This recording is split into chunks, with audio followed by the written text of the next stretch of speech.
afternoon, everybody. I think my mic is on, yeah. So I have an enviable task of trying to keep you awake after your sumptuous lunch. So I thought I would pick a topic that is often emotive, and we're going to talk about female founders versus male founders. This is important because the data is showing us constantly about how so many gender diverse teams are outperforming teams that are not diverse. And so for this afternoon, I'd love, first of all, to encourage the gentlemen to relax. Please breathe. I'm not here to fight, at least not consciously, but I'm here to put a spotlight on some statistics and some stories that I think all of us in the room need to start paying a little bit more attention to, and beyond that okay. So by way of introduction, I'm Lelemba Phiri. I'm a gender lens investor. My company, Africa Trust Group, manages 2 gender lens funds that invest primarily in women entrepreneurs. We have a pre-seed fund called the Empress Fund that looks at investing very early in the process, using innovative financing vehicles into women entrepreneurs in agri, climate, and energy. And we also manage a second fund called the Enigma Ventures Fund, which is sector agnostic, invests primarily equity at seed stage, so $8,000 to $1 million. Over the last 3 years, we have invested in over 25 companies, and they're doing fabulously. And so, over that, I'm also an academic, right? My current PhD of gender, race, and entrepreneurial finance, and I find that some of the things that come through in the data are also really showing up a lot in my practice. And so I'll be sharing with you from both perspectives, both from theory, but also from practice this afternoon. So I have an interesting story and background because my father is an academic and my mom was an entrepreneur. So I think I got a little bit of the bug for both. Before I became an investor, I was an entrepreneur. I was part of a team that raised over $30 million. We grew a company from 1 market to 5. We processed over $30 billion over our fintech platform. But the one thing that kept bugging me was every time we were asked to share our success story, and I would be on stages, just how very few women were on those stages, and how very few African women particularly were on those stages. And so when I exited the business, I wanted to be part of that solution, and I wanted to be deliberate and be focused on ensuring that we have more women raising money. And so this is 3 years later, right? And I'd like us to look at the current picture, because it feels like, and it very much looks like in the data, that we keep taking 1 step forward and 2 steps back. So this data is from Africa the Big Deal. They're really fantastic at giving us bite-sized data on a weekly basis on what's happening in the funding landscape across Africa. And so this is from 2019 to 2022. As you can see, it feels like 1 year we're at 6% of funding going into women startups. The next year we're down to 3. We're back up at 6 and we're down to 3. So it feels like, 1 step forward and 2 steps back. And so you may ask, does it have to be female-only founding teams? And the answer really is no. But what we're saying is that it does have to be diverse, because the data shows that you actually get better returns. And I'm sure for a lot of the investors in the room, that's what we really want. We're here about the money, right? So let's look at what the picture is like for gender-mixed teams. Not so pretty and not so different. So we've had 19%, 20% going into gender diverse teams in 2019. This dropped to 9%, went back up to 17%, and now we're hovering around 16%. This is particularly tragic because like this year already, we've hit $4 billion of investment. You can't tell me that with that much money, we can't find some women to invest in. And so what really is going on? And so there have been arguments that have been placed back and forth about this situation and this story. One such argument is there's a lack of pipeline. But no, The data shows, this is World Bank already from 2018, that Africa is the only region in the world where we have more women than men getting into entrepreneurship. And this is across all sectors, including tech. However, what we find is that they're experiencing a lot more barriers in growing their business. Everything from environmental to structural, and structural includes financing, biases in finance, and also technology, access to technology and support networks. And so, no, it's not a lack of pipeline. This is an old story, and we need to get it out of our heads. It's not a lack of pipeline. The women entrepreneurs are there. So, is it due to poorer return profiles? Again, no. According to Boston Consulting Group, you actually get more money out for every dollar you invest in a woman startup or a woman with a diverse team. Maybe it's because there's so few opportunities for women that they actually make your dollar stretch a little bit better. But that return argument is also being thrown out of the window. Is it due to less risk appetite? We've been told so many times, oh, women are less risky, you know, they don't want to take big chances. However, women are more risk aware. It doesn't mean they're more risk averse. And according to data from Entrepreneur Scanner that accesses hundreds and hundreds of entrepreneurs across the world, the profiles of female entrepreneurs and male entrepreneurs are not that different. Particularly when it comes to risk, they're both risk-taking and really want to make it big. What is the impact for our continent? So on an annual basis, sub-Saharan Africa loses over $95 billion each year by not fully including women in economics, right? It's like leaving half of your population behind and expecting to develop. Accelerating progress towards gender parity could actually help us leapfrog as a continent. And so this is an issue that impacts us money-wise, both at firm level, but also at a macroeconomic level as a continent. And I know we're all passionate about Africa. That's why we're at Africa Arena, and that's why it's not South Africa Arena. And so we have to think about that beyond ourselves and beyond our companies to really, what is the big impact of us being too relaxed about this? And I want to stress that this is not just an investor problem, really, it's not. It's an ecosystem-wide problem. We're finding gender gaps in access to accelerators, for example, for women entrepreneurs. Tech accelerators particularly have proven to be problematic.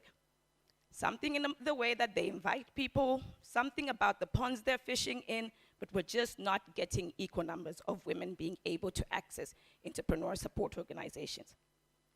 We can see this coming through even like with just conferences and speakers and who's allowed to speak, you know. And so this is a big ecosystem-wide issue. And that's why I like coming to Africa Arena, because it brings people from different spheres to really sit together and look at these issues and create solutions together. So what can each of us do about this?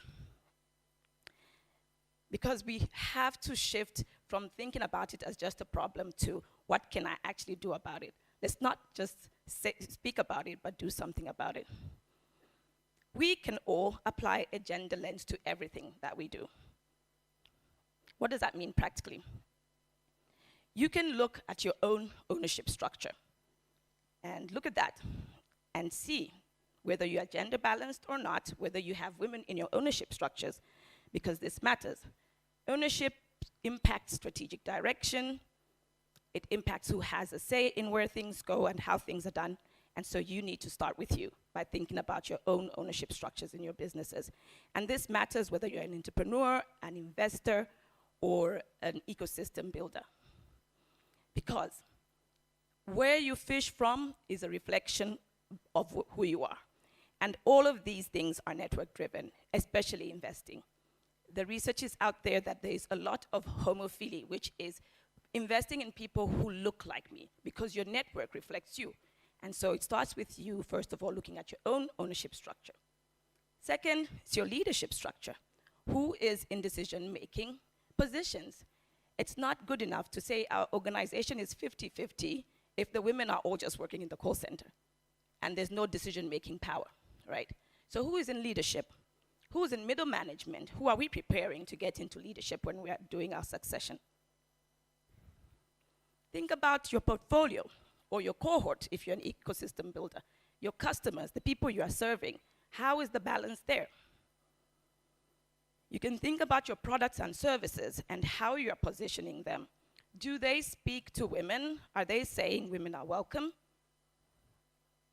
You can think about your processes and your policies everywhere from how you recruit, to how you train, to how you promote, to how you market, to your leave policies, for example. Just last week, I'm in a women in tech group, an African women in tech group, and there was an advert for a head of IT, and it was a man in a suit in the picture. And that was a women in tech group. And I'm like, seriously? Are you telling me there are no head of ITs that are female that could be role models for this advert? And so it's those little things that we need to be conscious about and need to be changing about.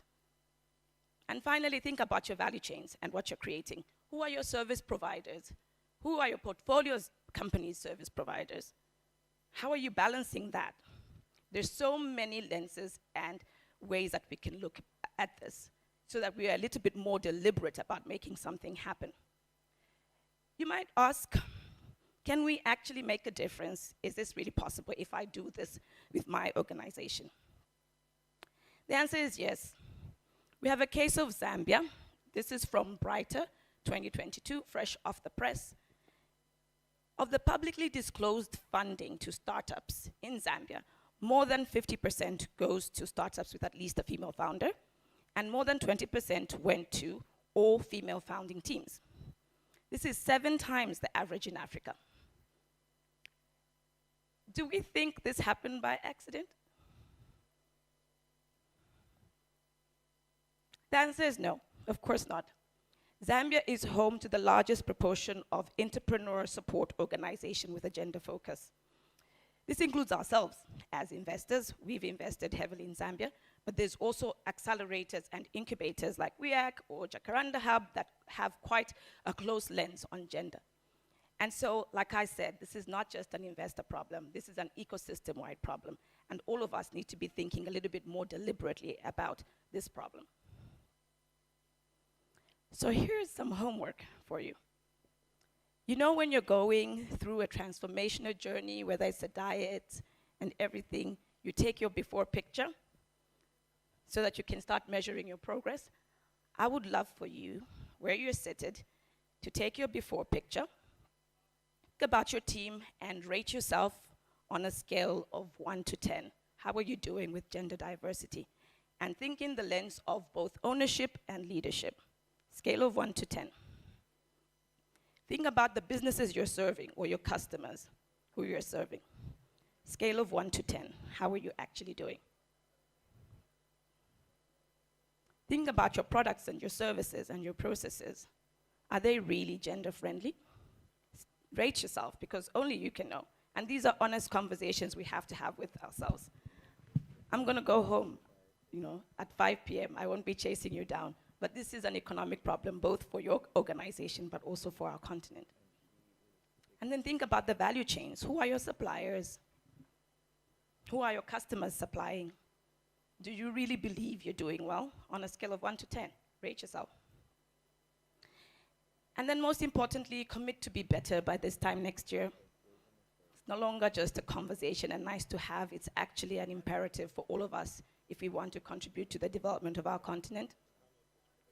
We need to deliberately shift the thinking from women being the beneficiaries, the women at the side of the corner selling tomatoes who need microloans, to really taking this seriously and thinking of women as business owners, as business leaders, and as capital allocators too. And so if you are coming from an investor perspective, look at your management team. Your own team matters because your networks will matter first. If you're an entrepreneur, think about your leadership team. You might be excluding a lot of customers because your own leadership team is not reflecting who you are even trying to serve.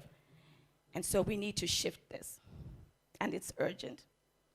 And so together we can. So this is not a she versus he kind of conversation, because we need all hands on deck to really make this happen. I know that we're all passionate about Africa, and we want to be able to leapfrog. We've done this in fintech.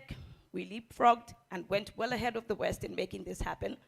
We can do this with gender, and we can do these with the economic opportunities that we're seeing where women are leading, for example, in the climate space, right? But if we don't get this right within our organizations, it will be difficult to get this right in the ecosystem.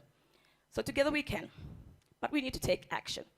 Because with action, we start to create progress, which creates traction, and then we make others come along, which creates attraction. So thank you very much. That's me. All right, well done. Thank you so much. Let's move into a question and answer section. Does anybody have any questions? Can I switch it up a little bit? Sure. Yeah. Because I've got the job of keeping you awake, I would love for you to speak to your neighbor. Which is the lowest hanging fruit for you, for your organization, where you feel if you did something about that, it could significantly shift this for your organization? I'm giving you 2 minutes, and I'd definitely love to hear from you rather. Please discuss. All right, so discuss with your neighbor, which is a low-hanging fruit you see on the slide in front of you. What is the problem you can solve? We're switching the script a little bit. We have a little bit of time to discuss, and in just a moment or two, we're going to come back and pass you a mic, and you can share your thoughts.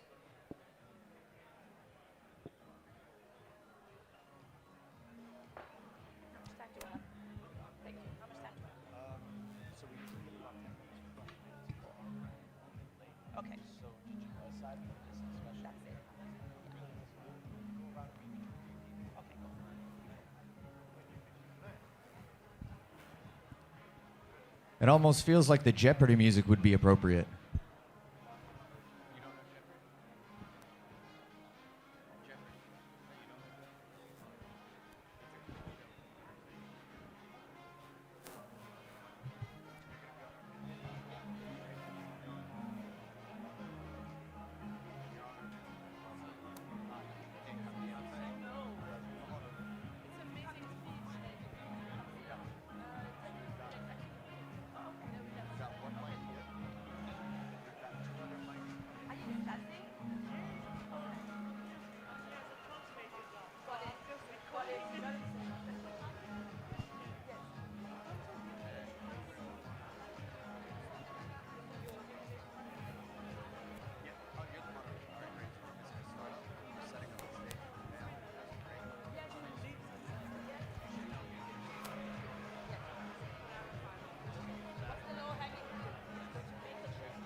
Okay.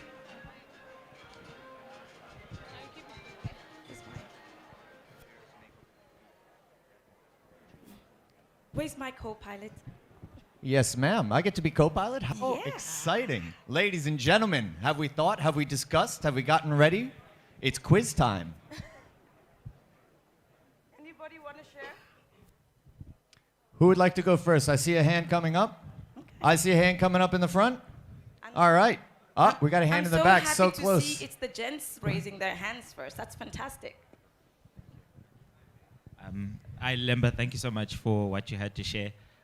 So I previously ran a business. We were 4 co-founders. 2 of them were women as well. But I think one of the things that I picked up in the time that we ran the business together was that a lot of the time there's a lot of like kind of subconscious bias against our female founders. And I think it comes partly because I think a lot of times in the spaces that we're in, we don't talk just about the impact of women in those spaces as well. We had a meeting once with someone who afterwards he commented that our co-founder was too quiet that day, but just that she was having a bad period that week, right? And like that's something that you don't talk about. So he felt that she didn't really take ownership of her role and her function in our business. But it's just not that. I mean, at the end of the day, she still showed up for the meeting. She still had the meeting. She was there. And for me, that's more than enough. I don't feel like we had to justify why she was quiet that day. And I think it's so those what's kind your of low-hanging fruit? So Where are you starting? Yeah, so I think for me, it's just like being open or opening myself up and opening people up to having conversations about not just the business side of things, but I think there's a lot of personal stuff that that we as men sometimes don't understand that women go through, and I think that those are important conversations that we probably need to have more of that we actually don't have in business and in life. Yeah. So Thank you. We have a gentleman down here in the front row.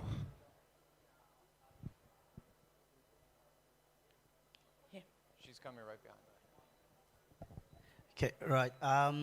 Yeah, I was raised by a single mother who ran her own business and all of that. And I've always been a supporter of the question of gender parity.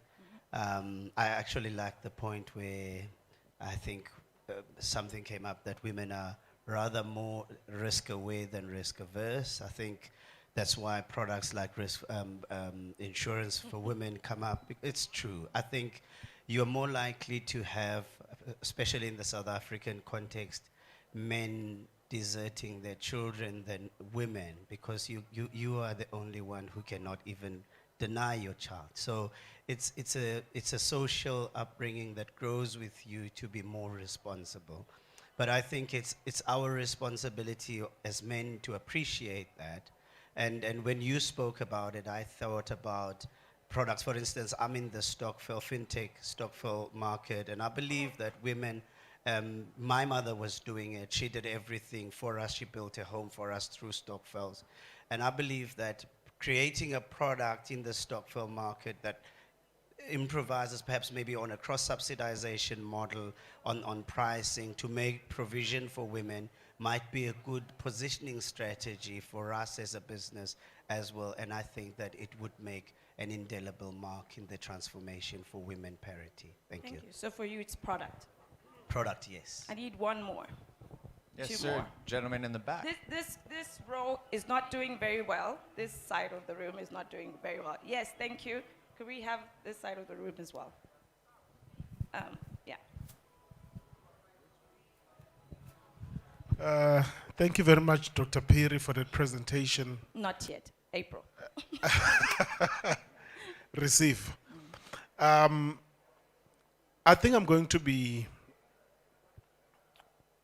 go the other way. I'm looking for your low-hanging fruit. The low-hanging fruit. Yes. We're looking for that's- solutions.